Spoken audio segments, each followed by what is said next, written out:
All right, hey, what's going on, guys? So I'm coming at you guys with another important video. If you guys have been following me, you know that I cover a lot of topics as it relates to current events and also biblical examples and how we need to be able to be alert and aware in order to have a more healthy walk with Christ. And so right now I have focused a lot on exposure and truth to come out. And I was asking the Lord and praying and asking him if he can give me an example of how I can illustrate what's going on in this world and what it is that a lot of people are going through as it would show up in some example in the Bible. And God answered that prayer. And so I want to share with you guys what the Lord showed me. And I think it would be very beneficial for a lot of people because right now a lot of people are confused. A lot of people are taking sides and a lot of good Christians. And I say good Christians in the sense that fundamentally, from a black and white issue perspective, they're solid, but there's a lot of dissension on different issues, right?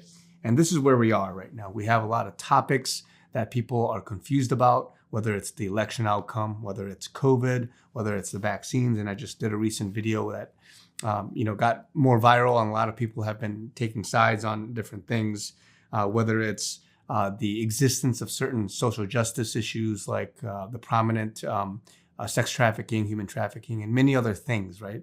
There are a lot of topics and issues right now that people are giving sides on, perspectives on, and really what it comes down to is a lack of knowledge and that there is some subjective understanding of truth. And the question that a lot of people ask is, what is actually true? Like based on the information you have, based on what is the absolute truth that only God knows, how is it that we can navigate these things and where are we in sort of this stage? And so I want to read this passage because I think it's very helpful, and I'm going to share with you what the Lord put on my heart as to how you should really discern the times right now. And so if you go to Acts chapter 15, I'm going to give you guys this kind of in a nutshell and read some of the passages, but it talks about the conflict people had over circumcision and whether Gentiles need to be circumcised. And so many of you guys know the story, but I'm just going to read certain parts of it, okay? Starting on verse 1, it says, "And certain men came down from Judea and taught the brethren, unless you are circumcised according to the custom of Moses, you cannot be saved. Therefore, when Paul and Barnabas had no small dissension and dispute with them," meaning that they argued and really talked about this issue and they had a strong opinion, "they determined that Paul and Barnabas and certain others of them should go up to Jerusalem to the apostles and elders about this question. So being sent on their way by the church, they passed through Phoenicia and Samaria, describing the conversion of the Gentiles, and they caused great joy to the brethren. And when they had come to Jerusalem, they were received by the church and the apostles and the elders, and they reported all things that God had done with them. But some of the sect of the Pharisees who believed rose up, saying it is necessary to circumcise them and to command them to keep the law of Moses. Now the apostles and elders came together to consider this matter, and when there had been much dispute, Peter rose up and said to them, 'Men and brethren, you know that a good while ago God chose among us that by my mouth the Gentiles should hear the word of the gospel and believe.'" And then I'm going to stop there. There's a lot more that this talks about. And right off the bat, I know a lot of people, even in the comments, are going to argue, oh, this is not the same thing. This is theological. And I get that. But the underlying principle of human psychology, of human movements and how people respond and react, and the process that people go through to uncover and get to the truth is the same. And you'll have people on both sides. You'll have people that step up. You'll have people that dissent, and some people that take the lies and move on. And so that's what I want to talk about really quickly, because a lot of us, we don't really understand that the same process that's being done with what was this uncovering of circumcision and getting to the bottom of things is the same thing that's going on right now. And a lot of people are waking up more and more. And you can see that with the outspoken and the vocal, things. Most recently, I mentioned the vaccine, many other things. So as you become more aware and as people have more knowledge and as things get hashed out, then there becomes more of a conclusion that people get to, right? And ultimately, when there's truth, and if you truly have the Spirit of God, no matter how much and how much time it takes, no matter how much discussion and effort it takes to get to the bottom of something, the truth prevails. And so the truth will always prevail. But the question you have to ask yourself is, do you have a mentality just like the sects, the Pharisees that it talks about? Some of the sects who believed, meaning they had salvation, they knew Jesus as any one of us would know, but they rose up and they still said, hey, it is necessary to circumcise them and to command them to keep the law of Moses. And so there's still going to be people, right? Are you one of these people who, because you heard something from the very beginning, you heard, oh, okay, there is no fraud. Oh, there is no, issue with this and that. There's no issue with this medicine. There's no issue with whatever. This is the truth that I know and you stuck with. So are you, when you hear something from the very beginning, because it sounds logical, because it sounds rational, because your friend said it, because a certain sect, and again, in this case, people wouldn't have thought negatively of the sect. They just saw it as their group of people that they knew, that they trusted. They had a lot of head knowledge. They're smart. They knew about things of the Bible, and they stuck with them. Are you sticking to something that because you first heard it from media, because you first heard it as something rational, and then somebody else counters it? Are you still sticking with that idea because of your pride, because of the fact that you are tied to a certain party, because the Democrats said it, because the Republicans said it, because my church said it, because my wise father said it, because whatever, despite it being false, are you still sticking with it? Because in this example, these Pharisees of the sect, they stuck to their story. They said, this is what I've heard. This is the argument that I heard. We're going to stick by it. And because of their pride and because of their inability to take a step back and say, hey, let's hash it out. Let's talk about it. And let's move to an agreement and an understanding of truth. Have we gotten there, right? So that's the first point.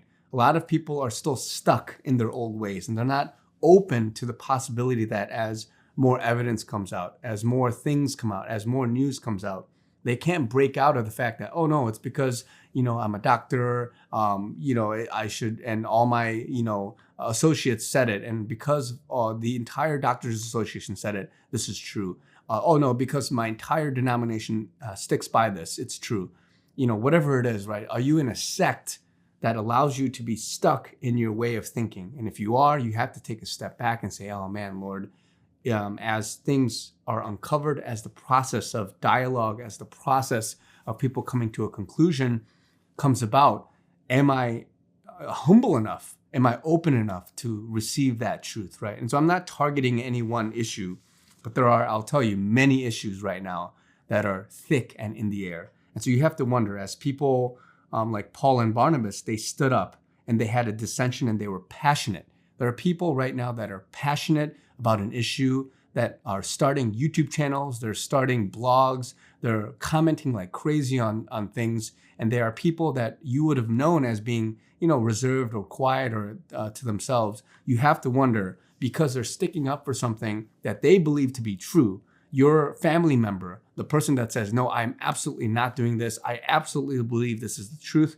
When they step up like that, you have to wonder and you have to ask yourself, are they just being crazy, or are they sticking to something, and are they fighting for something that really is God-backed, that it's backed by truth? And again, truth prevails. It doesn't matter what the truth is, even if it hurts, even if it goes against culture, even if it goes against what you believe to be rational according to your head knowledge. If it's truth, then truth prevails. Who actually won the election? What is actually true of medicine? What is actually true of what's going on in the world? Like, who is actually doing these things, as opposed to what people are saying, as opposed to what reason and logic is telling you, right? So you have to wonder, when some people like Paul and Barnabas, as well as many other people that rose up and had a strong argument, had a strong, side, and they're saying, hey, no, this is what it is.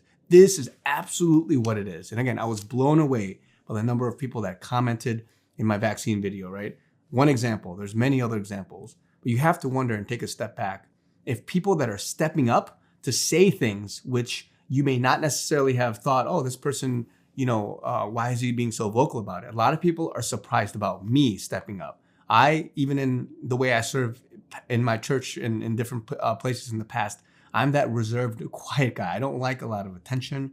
And I used to serve in capacities where I got no attention. I even used to be and was and am a sound engineer. So I stay in the back and I do things very quietly. So when a lot of these people are coming out of the woodwork and saying, no, no, no, no, this is what it is. This is what is true. And they're fighting for that. Then you have to wonder, okay, then there must be something that's being said. So similar to this process, right?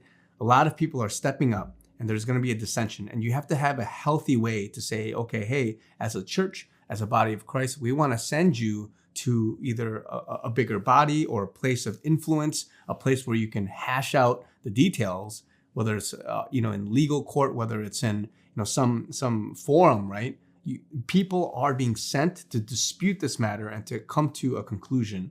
And those that are most passionate, they get a stage, they get a platform, and they get heard out. And ultimately, like as mentioned, even in this passage, truth will prevail. And they got to a conclusion. They got to the bottom of things. And that's only after a lot of people humbled themselves. A lot of people were open to what it is that God is doing. And they were able to rid themselves of past culture, of past thoughts, of past, preconceived notions, so that they were open to that.